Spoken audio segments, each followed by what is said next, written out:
gone to the wrong stage. Went right behind.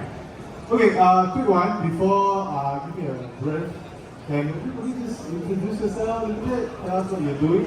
So before we ask, first question. Hi all, myself Sangeeta Sinha. So I having a 13 years of expertise in fintech. So I work with multiple applications and kind of DevOps and that is technologies AI has started and the blockchain is trending nowadays. So this is all about me and I'm basically from India. Hi, good afternoon everyone. I'm Cesare, I'm the CTO at Mintable. I've been around blockchain since 2012, something like that. I did my first trade on Mt. Gox, for those who remember. And I've been in the tech world since about 10 years, and before that I was in investment banking. So yeah, finance and blockchain. Thank you. Hello friends, my name is Vinish. I'm basically from India, but I'm settled in Dubai from last 8 years. I entered into the crypto and blockchain space way back in 2015, so it's almost 10 years working in this industry. So I have a tech company where we do blockchain development, and we have a PR media marketing agency called CryptoBuzz, so we do the end-to-end SSMG solution for crypto blockchain service. Hi everyone, my name is Edward Tay. I'm the Adjunct Associate Professor in Asian Institute for Digital Finance. We are actually hosted in NUS. At the same time, I'm actually a board member in the International Capital Market Association. Hi everyone, my name is Sean Tam. I'm the co-chair of Asia Blockchain Association. That's my voluntary work. My full-time job, I'm running a company called QP Labs. We are actually a DP project, if you understand what DP is, Decentralized Physical Infrastructure Network. And under my company, we have a project that we are going to start in Dubai, which do remittance plus AI microloans. So that is the finance part of my project. So I do DP as well as a bit of finance. So without further ado, we can start on this questions.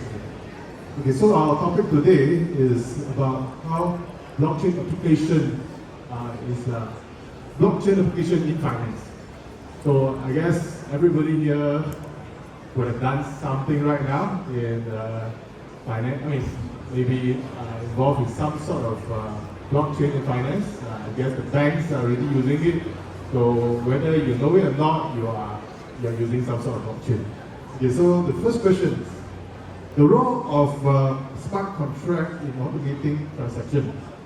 So how are smart contracts being used today in finance to automate processes, and what are the real benefits and challenges you're seeing?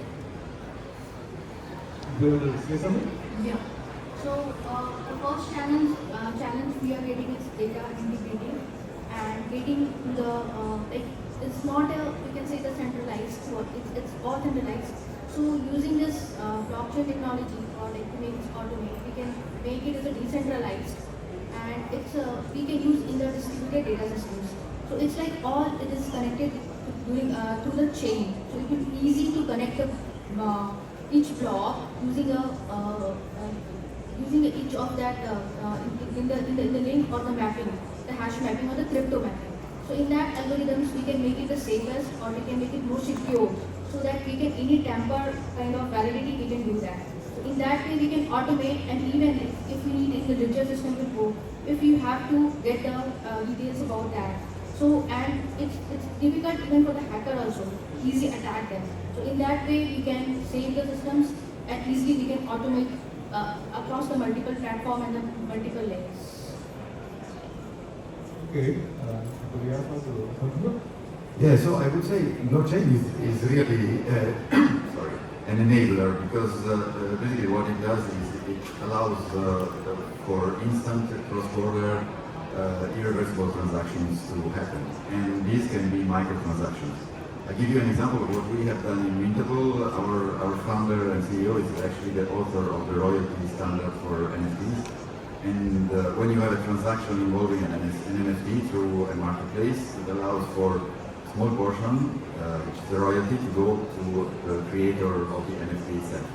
This is enforced by smart contracts, and it doesn't require any intervention, any end of month reconciliation or operations. It happens instantly, no matter how small the amount is. Of course, this is still at early stage, all the blockchain, because we are fighting with latency, gas price issues, but the future is going there, especially with the advent of agentic AI and a lot of need for fast, reliable microtransactions.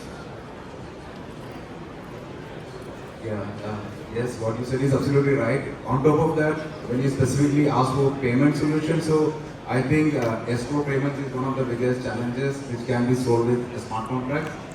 Where because whenever we do cross-border payments or remittances, and every time if the challenge comes is who plus who. So blockchain gives a privilege for us to have a technology which is called trustless trust, where you don't need to trust a person particularly. So the contract automatically takes care of the entire transaction and entire privacy what we need to take care of. And so escrow payment is one thing, and second is this identity, where a lot of companies face a lot of challenge in the KYC issues as well as for the verification of the IDs, KYCs, etc.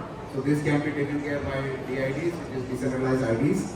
Even though it has some challenges like scalability as well as interoperability, because when an ID is verified on a particular blockchain, so there are chances that it is not being verified on other blockchains, but there are multiple solutions which is getting done for that as well. So I believe in the coming days, the scalability issue of transaction fees or gas fees, all these can be sorted out, and there are a lot of cross-bridge solutions are getting built, so this can also be solved, and definitely blockchain can be one of the best solutions for these challenges.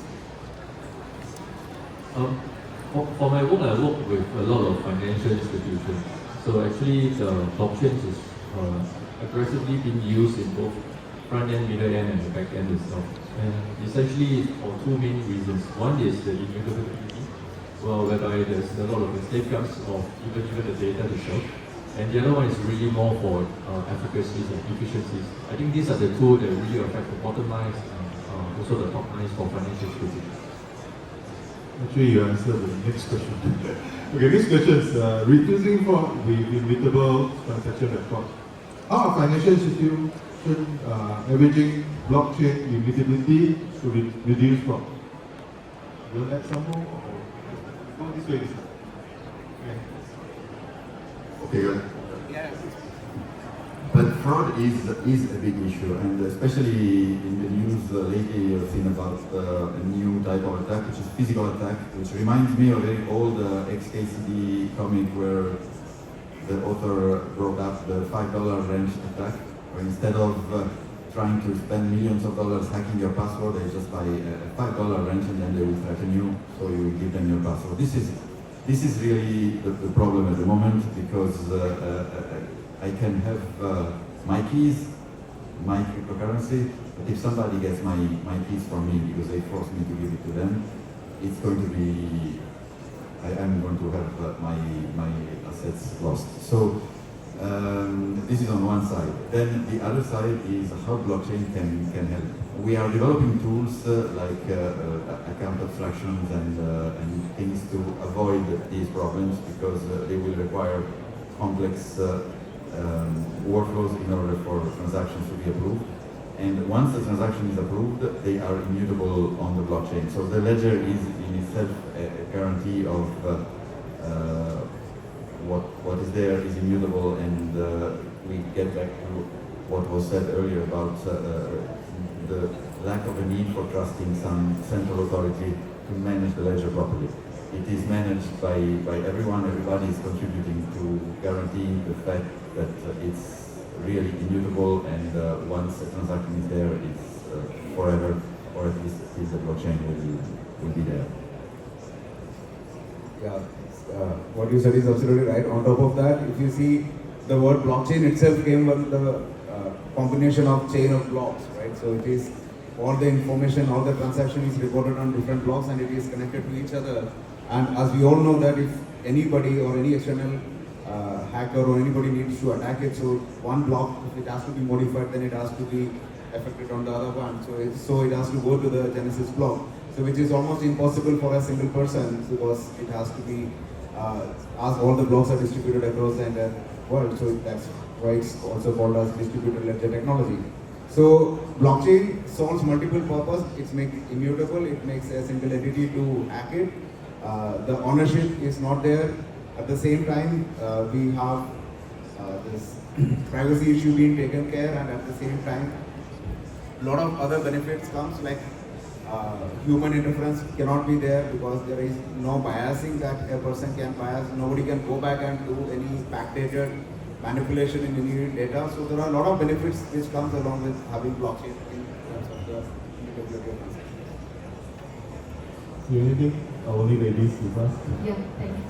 Yeah, as our two panelists has explained, the same thing I would like to add the points here. The same, each blockchain, it's like all connected to the chains, and each chain having they're having the hash key map information of the preceding chains.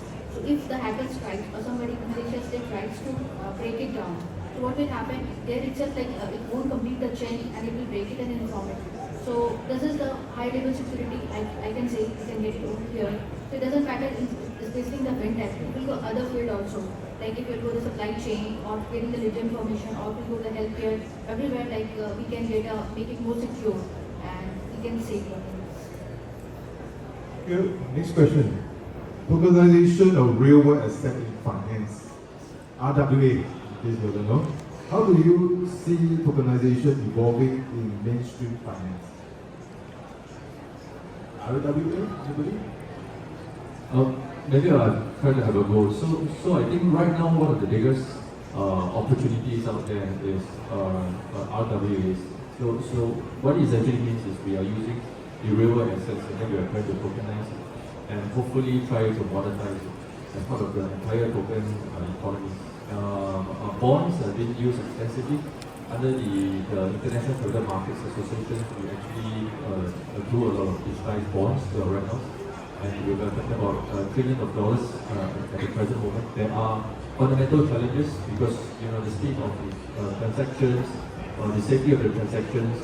Blockchain is being used extensively in collaboration with other technologies such as cybersecurity, such as data protections, along with data analytics, and to ensure that these digital coins are being rolled out in a manner that is actually infrastructure safe. So this is just one example. Another one big one that's right now that's coming, which is really very hot over in Middle East actually, is the one that they are trying to monetize big buildings, real world commercial buildings in the billions of dollars right now are being looked at and explored on the RWA platforms and stuff. So as you rightly said, I come from Dubai. So for example, everybody wish to have a property in Burj Khalifa, but maybe not everybody can afford it. But maybe, for example, if that comes as an RWA asset, when it is getting tokenized, and it can have, if a common man can have a fractional ownership of a big asset, so that is something which can be taken care by blockchain, because otherwise we cannot physically divide an asset like a real estate or a flat or an apartment. But it can be taken care with fractional ownership, that the person is sitting in Singapore, Dubai or USA doesn't need to have personally go and check whether what is the profit being made, because smart contract can take care of everything. And it doesn't apply only here, because when Bitcoin and other cryptocurrencies came in the initial stage, a lot of people had a challenge that these assets are not backed by anything, because the value of Bitcoin going to $100,000 is just a bubble. But now with RWA assets, so we can, those type of people can also get into the crypto space, because there can be assets which has a real value in the physical world. So not limited only to real estate, there can be so many applications in RWA. For example, carbon credits is one thing. There can be energy assets which can be traded off, which is a very necessity in the sustainable world. So many applications can be brought into the RWA thing, and everything can be taken care of the blockchain.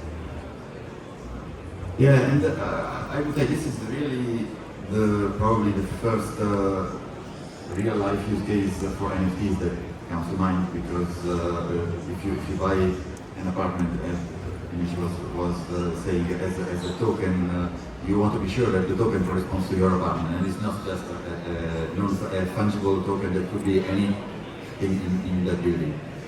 But the real challenge here is not the technology, is the legal framework around it, because immutability and all the characteristics of the blockchain come with a price. The fact that it's not easy to roll back a transaction, so we need to be sure that the legal framework supports all the features that then the blockchain will enable. The blockchain is really more of a tool, a database, which is again cross-border and doesn't need to trust a specific company in a specific country or jurisdiction.